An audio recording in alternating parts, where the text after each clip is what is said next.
by the way, the first 10 questions are going to get a signed strain poster, so you better get your ass in line there. See Corey. Where's Corey? Corey is over there waving. Corey, right there, the man with the tube, has the. We'll have your posters for you. So yes, sir. Make them good. Yes. Hi, my name's Sam. First, I just want to say, Kevin, watching you kill vampires is half the reason I watch the show. It's amazing. Thank you. My question's for Guillermo. Is there any connection to the vampires in Blade 2, or did you use them as a testing ground for the Strigoi?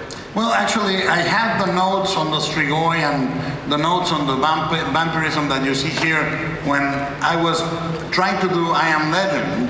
And then that didn't work. I went to Blade, and the vampires that Goyer described in the screenplay were completely different from the Reapers that we ended up with. They were shapeshifters, like the Robotines, the Thing.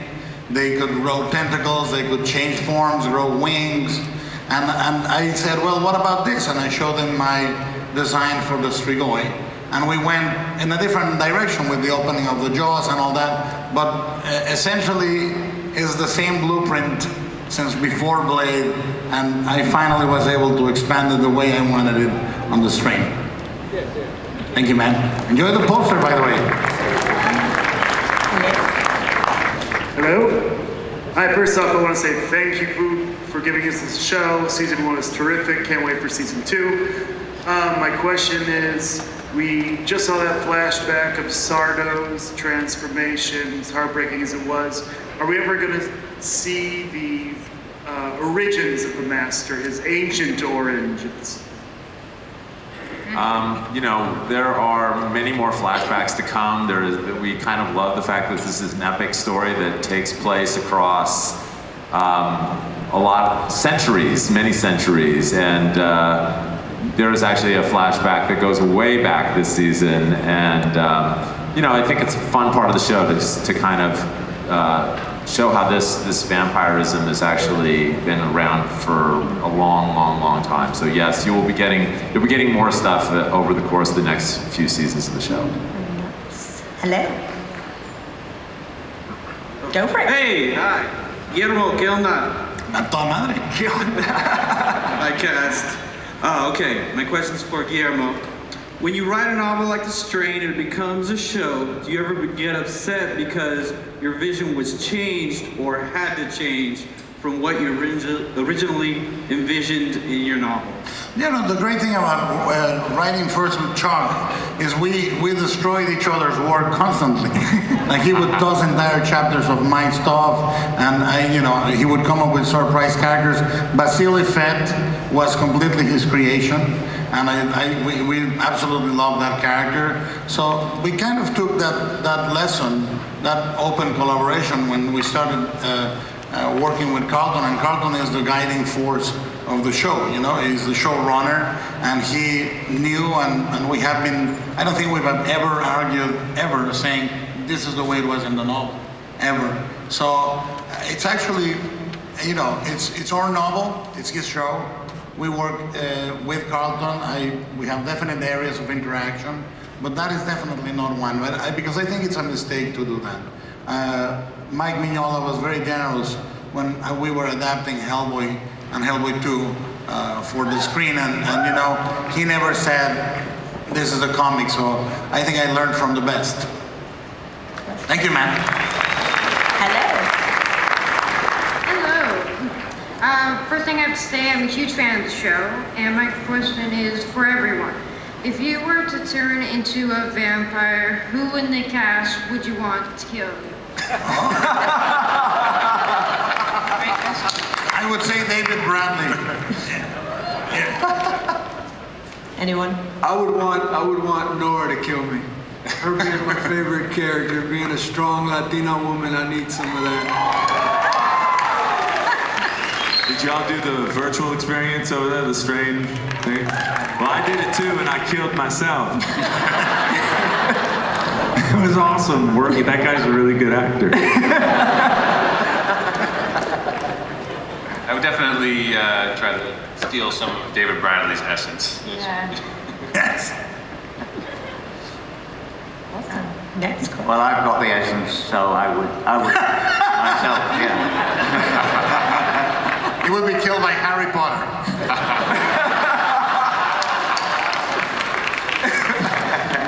Or one of the Starks.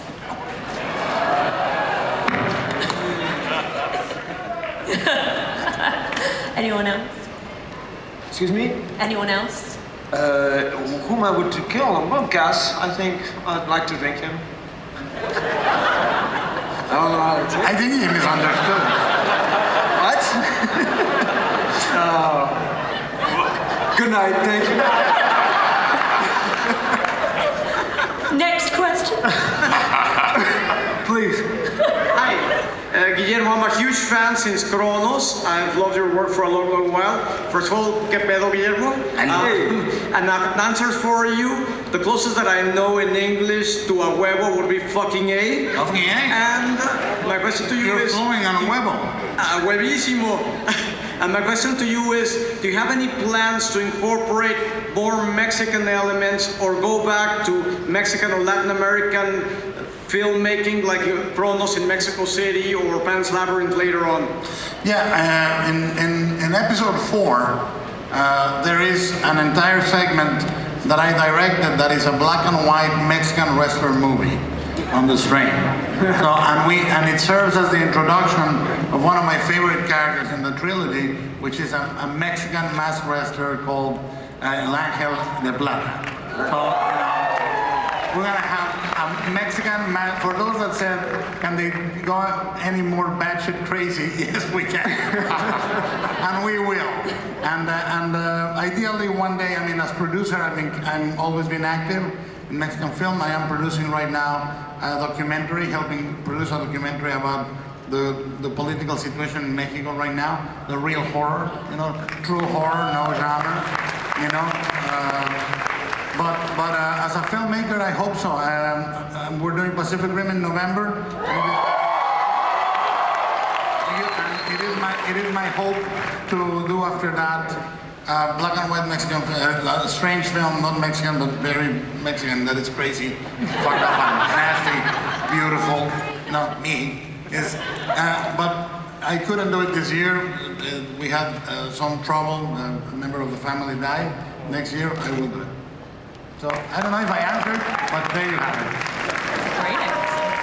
I want to add something to that. I was shooting first unit, and Guillermo was shooting the luchador scenes, the wrestling scenes in second unit, and I escaped on my lunch break. And I got to set, and I looked at Guillermo, and he looked at me and said, this has been the best shooting day of my life. I have a living wrestler fighting vampire women. I was happy. You were very happy. Very happy. I mean, when you see it, it just brims with someone who loves that stuff. I mean, it's great. And it comes on in episode 4, and it's fantastic. So you'll love it. The perfect replica. It's amazing. Awesome. Next question. I'm back. Hi, Mom. So I wanted to ask Guillermo, what certain specific TV shows, movies, books have influenced your work? Oh my God! Let's go have dinner, man. I mean, but specifically for this, there was a show when I was a kid called The Night Stalker. And I think it was a masterpiece. Darren McGavin was my hero. I really. Some kids wanted to grow up and be Superman. I wanted to be Kolchak, and I think that that was a huge influence for me in the first spark that created the strain. Obviously, Richard Madison with I Am Legend and so forth, and vampire books. We could literally talk for about an hour, and I would tell you the things I like the most. Polydor is the vampire, Dracula, of course, Dracula's guest, blah, blah, blah, blah, blah. We can go through it. But those are some of them. And actually, if you go to a website, deltorofilms.com, there's a thing called About Guillermo. And I kind of shoot the shit in there about titles of this and titles of that. And it's nice. And it's free. So there you go. got to give out. Let's get through this. Four questions, real quick, come on. Hola Guillermo. Hola. Toño Salazar de Mexico. Hola, Toño. Hola, hola. My question is, remember back in the 90s and 80s, TV shows used to have crossover episodes where some cast from other TV shows appear in the show. So if you could do that, which episode would be in which series would you cross over with? With why? Me on an episode? No. You in any other TV show, which one you will do a crossover? Like Friends and Racer or something like that. Wow. Pot was good this week. You have any idea? Oh my God. I would like to, there are so many shows I would like to murder. Other than the Strigoi. I don't know, maybe a Justin Bieber concert with the... I don't know, man. Or just Justin Bieber without the concert. I'm very sorry to say that that's all we have time for. Make sure that the other folks in line get their posters, of course, for lining up. We're so sorry. We have to wrap it and show you another sneak peek of something else FX has. It's very cool. But in the meantime, give a massive round of applause to the cast.